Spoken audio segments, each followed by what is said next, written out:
ആദിലയുടെ കൂട്ടി ഇരിക്കുന്ന ഈ ഒരു സ്ത്രീയാണ് ഇവർ കലാഭവൻ സരിക എന്നാണ് അറിയപ്പെടുന്നതെങ്കിലും പറയാൻ എനിക്ക് കുറച്ചും കൂടി ഇപ്പം തോന്നുന്നത് കലാപം സരികയാണ്.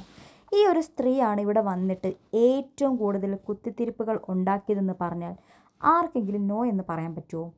ഈ ഒരു 3-4 ദിവസത്തെ ബിഗ് ബോസിൻ്റെ ഒരു ഓവറോൾ അനലൈസ് ചെയ്യുന്ന സമയത്ത് ആദിലയും നൂറയും ഇത്രമേൽ തകിടം മറിച്ച് അവരെ ഇൻഫ്ലുവൻസ് ചെയ്ത് അനുവിൻ്റെ അടുത്തുനിന്ന് മാറ്റാൻ ഷൈത്തയ്ക്കുണ്ടായിരുന്നതിനേക്കാട്ടിലും ഇരട്ടി ഒരു പ്രാധാന്യം ഇവർക്കുണ്ടായിരുന്നു, ഇവരുടെ കുത്തിത്തിരിപ്പുകൾക്കുണ്ടായിരുന്നു എന്ന് പറഞ്ഞാൽ ആർക്കെങ്കിലും അത് നോ എന്ന് പറയാൻ പറ്റുമോ? ആദ്യം കാണിച്ച വീഡിയോ അവർ അക്ബറിൻ്റെ അടുത്ത് എന്തോ ഒരു പുറത്തെ കാര്യം പറഞ്ഞ് അനുവിനെതിരെ കുത്തിത്തിരിപ്പ് നടത്തുന്നതാണ്.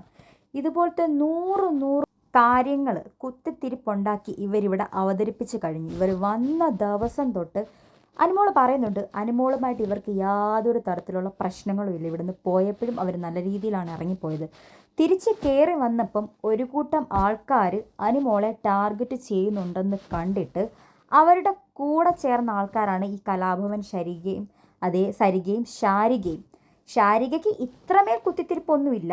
പക്ഷെ ഈ സരിക ഒളിഞ്ഞും തിരിഞ്ഞുമായിട്ട് നിന്നുകൊണ്ട് പല രീതിയിൽ അനുമോൾക്കെതിരെ പറഞ്ഞുണ്ടാക്കിയ കുത്തിത്തിരിപ്പ് ഒരു തരത്തിലും അംഗീകരിക്കാൻ പറ്റത്തില്ല. ഇതിനെക്കാട്ടിൽ അനുമോളായിട്ട് പ്രശ്നം ഉണ്ടാക്കിയിട്ട് പോയതാണ് ബിന്നി, റന ഫാത്തിമി. അവർക്ക് പോലും ഇല്ലാത്ത ഒരു പ്രത്യേക തരം പ്രശ്നങ്ങളായിരുന്നു ഇവർക്കിതിനകത്ത്.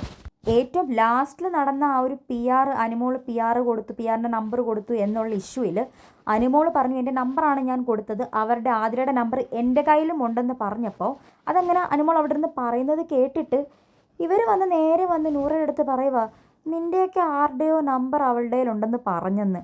അനുമോൾ വ്യക്തമായിട്ട് പറഞ്ഞത് ആദിലയുടെ നമ്പർ എൻ്റെ കയ്യിലുണ്ട്, എൻ്റെ നമ്പർ ആദിലയ്ക്ക് കൊടുത്തു എന്നാണ് അനുമോൾ പറഞ്ഞിരിക്കുന്നത്. ഞാൻ കൊടുത്ത നമ്പർ ആദിലയുടെ കയ്യിലുണ്ട് എന്നാണ് അനുമോൾ പറഞ്ഞത്. ഇവർ പറയുവാണ് ആരുടെയൊക്കെ നിങ്ങളുടെയൊക്കെ ആരുടെയൊക്കെ നമ്പർ, അതായത് നിങ്ങളുടെ പിആറിൻ്റെ നമ്പറും അനുമോളുടെ കയ്യിലുണ്ട് എന്ന് അനുമോൾ പറഞ്ഞെന്ന് തെറ്റിദ്ധരിപ്പിച്ച ആളാണ് ഈ സ്ത്രീ. ഇതുപോലെ കഴിഞ്ഞ ദിവസം ആദില ഇവിടുന്ന് എവിക്റ്റായി പോയ സമയത്ത് എന്തുകൊണ്ട് ആദില അനുമോളുടെ പിആറിൻ്റെ കാര്യം അല്ലെങ്കിൽ പിആറിൻ്റെ നമ്പർ കൊടുത്ത കാര്യം എന്തുകൊണ്ട് ഇവിടെ എല്ലാവരുടെയും മുൻപിൽ പറഞ്ഞില്ല എന്ന് പറഞ്ഞ് ഏറ്റവും കൂടുതൽ വിഷമം ഈ സ്ത്രീക്കായിരുന്നു. അവിടെ ഓരോ കാര്യങ്ങൾ നടക്കുമ്പോഴും അതിൻ്റെ പുറകെ എല്ലാം പോയി ഏഷ്യന് കയറ്റി അവരെ ഒരു വിധത്തിലാക്കി ആ സ്ത്രീ. ശരിക്കും പറഞ്ഞാൽ നല്ല രീതിക്ക് അനുമോളുടെ കൂടെ ഫ്രണ്ട്ഷിപ്പ് ആയിരുന്ന 2 ആൾക്കാരായിരുന്നു ആദില അവസാന നിമിഷം. ഫേക്കായിരുന്നു, ട്രസ്റ്റ് ഇഷ്യൂ ഉണ്ടായിരുന്നു. പക്ഷേ എങ്കിൽ പോലും ആ ഒരു വീക്ക് നല്ല രീതിക്ക് ഇവർ പോവേണ്ട ആൾക്കാരായിരുന്നു. പ്രശ്നങ്ങളൊന്നും ഇല്ലാതെ ഒരുവിധം കുഴപ്പമില്ലാതെ നല്ല രീതിക്ക് പോകേണ്ട ആൾക്കാരായിരുന്നു. പക്ഷേ ഇവരൊക്കെ വന്ന് ഈ കുത്തിത്തിരിപ്പുണ്ടാക്കിയപ്പോൾ അതിലേറ്റവും കൂടുതൽ പങ്ക് വഹിച്ച ഒരു സ്ത്രീ എന്ന് പറഞ്ഞത് ഈ കലാഭവൻ സരിക കേട്ടോ. നിങ്ങൾ അവരുടെ ഓരോ വീഡിയോസും ലൈവ് കണ്ടവർക്ക് മനസ്സിലാവും എന്തോരം ഏഷ്യനെയും കുത്തിത്തിരിപ്പാണ് ആ സ്ത്രീ ഇവിടെ ഉണ്ടാക്കി വെച്ചതെന്നുള്ളത്. ഒരു പെർട്ടിക്കുലർ ടൈം കഴിഞ്ഞപ്പം ശാരികയും അതിനകത്ത് ജോയിൻ ചെയ്തു. ശാരികയും ഇൻഫ്ലുവൻസ്ഡ് ആയി. പിന്നെ ആ രേണു അവരൊക്കെ വന്നിട്ട് എന്ത് മാന്യമായിട്ട് അവരുടെ കാര്യങ്ങൾ ചെയ്തു. 2 പാട്ട് പാടി, എല്ലാവരെയും കുറച്ച് എൻ്റർടൈൻമെൻ്റ് ഒക്കെ കൊടുത്ത്, എല്ലാവരോടും കുറച്ച് കഥയൊക്കെ പറഞ്ഞു. ഒരു കാര്യത്തിലും ഇടപെടാതെ നേരത്തെ പോയി കിടന്നുറങ്ങി. ഒരു കാര്യത്തിലും ഓവറായിട്ട് അവരുടെ ഒരു രീതിയിലുള്ള സ്വാധീനം കൊണ്ടുവരാതെ അനുമോളോട് എന്തൊക്കെയോ ദേഷ്യം ഉണ്ടെന്നൊക്കെ പുറത്തിങ്ങനെ പറയുന്നത് കേട്ടിട്ടുണ്ട്. ലൈക്ക് എന്തൊക്കെയോ അവരുടെ സുധിച്ചേട്ടൻ ബന്ധപ്പെട്ടുള്ള എന്തോ ഇഷ്യൂ, എനിക്ക് അറിയത്തില്ല അത് കറക്റ്റ് എന്താണെന്ന്. എങ്കിൽ പോലും അതിൻ്റേതായിട്ടുള്ള രീതിയിലുള്ള യാതൊരു വിധത്തിലുള്ള ജലസോ അല്ലെങ്കിൽ ഇഷ്ടക്കേടോ പ്രശ്നങ്ങളോ ഒന്നും കാണിക്കാതെ അവിടെ വന്ന അല്ലെങ്കിൽ ഇവിടെ ടോപ്പ് 7 അല്ലെങ്കിൽ 5 നിന്ന ആൾക്കാർക്ക് ഒരു തരത്തിലുള്ള ബുദ്ധിമുട്ട് ഉണ്ടാക്കാതെ അവരെയൊക്കെ എൻകറേജ് ചെയ്ത് അല്ലെങ്കിൽ ഒരു എൻ്റർടൈൻമെൻ്റ് ഒക്കെ ചെയ്ത് പോയൊരു സ്ത്രീയാണ്. അവരെയൊക്കെ ഈ സ്ത്രീ കണ്ടുപഠിക്കണം. അങ്ങനെ വന്ന് പോകേണ്ട ഇവരൊക്കെ നല്ല രീതിക്ക് ഇറങ്ങിപ്പോയി നല്ലൊരു ഇൻ്റർവ്യൂ ഒക്കെ കൊടുത്ത സ്ത്രീ അല്ലേ ഈ കലാഭവൻ സരിക എന്ന് പറയുന്നത്. അവർ എന്തോത്തിന് വന്ന് ഈ ഒരു ബിഗ് ബോസിൽ കയറിയിട്ട് ഇങ്ങനത്തെ ഒരു പ്രശ്നം കുത്തിത്തിരിപ്പ് ഉണ്ടാക്കിയിട്ട് അവർ തന്നെ നെഗറ്റീവായത് എന്ത് കാര്യത്തിനാണ്? അവർ വിചാരിക്കുന്നുണ്ടോ ഇത്രയും പേര് ഇങ്ങോട്ട് വന്ന് കുറേ കാര്യങ്ങൾ വിളിച്ച് പറഞ്ഞു കഴിഞ്ഞാൽ ഇവരെല്ലാം പറയുന്നത് പോസിറ്റീവാണെന്നുള്ള രീതിയിൽ ഇവർ വിചാരിക്കുന്നുണ്ടോ? ഇവർക്കൊരു ചെറിയ കാര്യം കിട്ടിയാൽ തന്നെ തലമുറയിട്ട് കരയുന്നവളാണ്. പുറത്തിറങ്ങിയ സമയത്ത് എന്താ പറയുക, അപ്പാനി ഗ്രൂപ്പിൽ ചേർത്തിട്ട് അക്ബറിൻ്റെ ഗ്രൂപ്പിൽ ചേർത്തിട്ടാണ് താൻ ഔട്ടായെന്ന് പറഞ്ഞിട്ട് അപ്പാനിയെ പോലും വിളിച്ചില്ലെന്നൊക്കെ അപ്പാനി പറയുന്നത് കേട്ടു.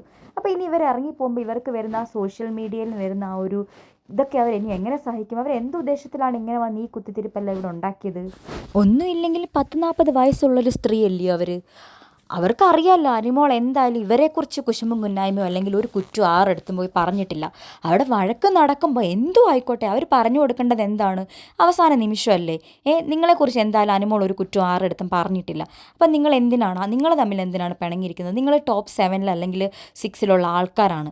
ആ നിമിഷത്തിൽ നിങ്ങളിങ്ങനെ പിണങ്ങിയിരിക്കേണ്ട കാര്യമുണ്ടോ? പുറത്തുനിന്ന് വന്നവരെ എന്തിനാണ് നിങ്ങളിതിനകത്ത് മൈൻഡ് ചെയ്യുന്നത് എന്നുള്ള രീതിക്ക് ആദിലയും നൂറയെ ഉപദേശിച്ച് ആ ഒരു ഫ്രണ്ട്ഷിപ്പ് മെയിൻറ്റെയിൻ ചെയ്യിപ്പിക്കുക. അറ്റ്ലീസ്റ്റ് ആദിലയുടെ നൂറയുടെ നന്മയാണ് അവർ ഉദ്ദേശിക്കുന്നതെങ്കിൽ അവർക്കറിയാം ആദില നൂറ ഇപ്പം അനുവിനോട് തെറ്റിക്കഴിഞ്ഞാൽ ആദിലയ്ക്കും നൂറയ്ക്കും എന്തോരം പ്രശ്നങ്ങൾ പുറത്ത് വരുമെന്ന് ഈ ശൈത്യയ്ക്കും അറിയാം, മറ്റേ സരികയ്ക്കും അറിയാം, ശാരികയ്ക്കും അറിയാം, അവിടെ വന്ന എല്ലാവർക്കും അറിയാം.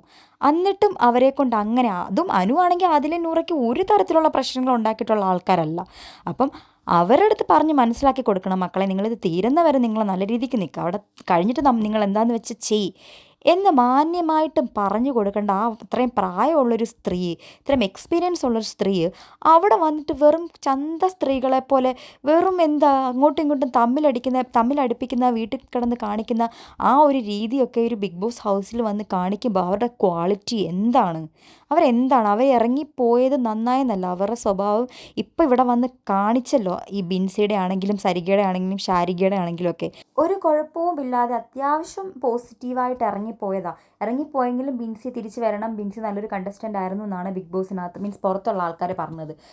സരികയുടെ ആണെങ്കിലും ആർക്കും ഒരു രീതിയിലുള്ള നെഗറ്റീവ് അധികം ഇമേജ് ഒന്നും ആയിട്ടില്ല. പക്ഷേ എന്തിനാണ് അവർ തിരിച്ച് വന്നിട്ട് ആ ഒരു ബാഡ് ഇമേജും കൊണ്ട് ഇവിടെ പോയത് മനസ്സിലാവുന്നില്ല. ഇനിയും ആൾക്കാർ വെറുതെ ഇരിക്കുമെന്ന് തോന്നുന്നുണ്ടോ? ഇവർക്ക് ശരിക്കും ഇനിയും കിട്ടുമായിരിക്കും ചിലപ്പോൾ, അത് കിട്ടരുതെന്നാണ് നമ്മളും ആഗ്രഹിക്കുന്നത്. പക്ഷേ പല ആൾക്കാരും മീൻസ് ഇങ്ങനെ പറയുന്ന ആൾക്കാരെ എത്രത്തോളം നമുക്ക് തടഞ്ഞു വെക്കാൻ പറ്റും, അവരൊന്നും പറയരുതെന്നൊക്കെ പറഞ്ഞിട്ട്. ഈ നെഗറ്റീവ് ഇമേജും അല്ലെങ്കിൽ ആ ഒരു നെഗറ്റീവായിട്ടുള്ള കാര്യങ്ങളൊക്കെ ഇനി ഇവരിങ്ങനെ പുറത്ത് പോയി ഹാൻഡിൽ ചെയ്യും. ഇതൊക്കെ വരുന്നതിന് മുൻപേയും ഇങ്ങനത്തെ കാര്യങ്ങൾ ചെയ്യുന്നതിന് മുൻപേ ആലോചിക്കണം. അവരുടെ റിയൽ ക്യാരക്ടറാണ്, അവർ വീട്ടിൽ കാണിക്കുന്ന അതേ കുത്തിത്തിരിപ്പും ആ ഒരു തോന്നിവാസമാണ് ഇവിടെ വന്ന് കാണിച്ചിരിക്കുന്നത്. അപ്പം നമുക്കതിനകത്ത് പ്രത്യേകിച്ചൊന്നും പറയാനില്ല.